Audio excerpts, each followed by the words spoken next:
সমাজে একটা বড়ই অদ্ভুত রীতি দেখা যাচ্ছে। কিছু লোক এমন আছে যারা ধনীদের সাথে বড়লোকদের সাথে উঠা বসা পছন্দ করে, গরিবদের সাথে উঠা বসা করা পছন্দ করে না। যেমন ধরুন, গরিব, নিঃস্ব, মিসকিন, কম আয়ের লোকজনদের সাথে সম্পর্ক রাখে এমন মানুষের সাথে। কিছু লোক আছে যারা তাদের সাথে বসবে না। এটি আমাদের ক্যাটাগরি নয়, আমাদের স্ট্যাটাস নয়। আমাদের আপনাদের স্ট্যাটাস কি? সম্মান কিসের মধ্যে আছে? সম্মান কিসে আছে? আমি আপনাদেরকে কোরআনে কারিম থেকে বলছি, ইন্না আকরামাকুম ইনদাল্লাহি আতকাকুম। নিশ্চয় আল্লাহর কাছে তোমাদের মধ্যে সবচেয়ে সম্মানিত ব্যক্তি সে যে সবচেয়ে পরহেজগার।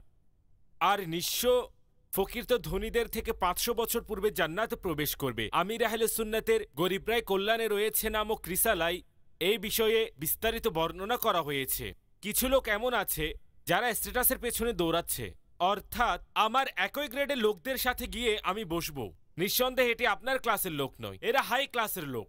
হতে পারে তারা ওই সকল লোক যাদের ব্যাপারে আমার নবী ইরশাদ করেছেন, আমাকে তাদের মধ্যে তালাশ করো, আমাকে এদের মধ্যে তালাশ করো। এমন লোকদের সাথে ঠাট্টা তামাশা করার পরিবর্তে তাদের সঙ্গ দিন, সাহায্য করুন, তাদের দুর্দিনে, দুঃখে, তাদের পেরেশানিতে সহযোগিতা করুন। আপনাদেরকে একটি হাদিস শোনাচ্ছি। জাহান্নাম ও জান্নাতের মাঝে তর্ক হলো, কথা হলো। তো জাহান্নাম বলল, আমাকে অত্যাচারী এবং অহংকারী লোক সহকারে ফজিলত দেওয়া হয়েছে। জাহান্নাম বলল যে আমাকে স্বৈরাচারী, জালিম এবং অহংকারী দ্বারা মর্যাদা দেওয়া হয়েছে।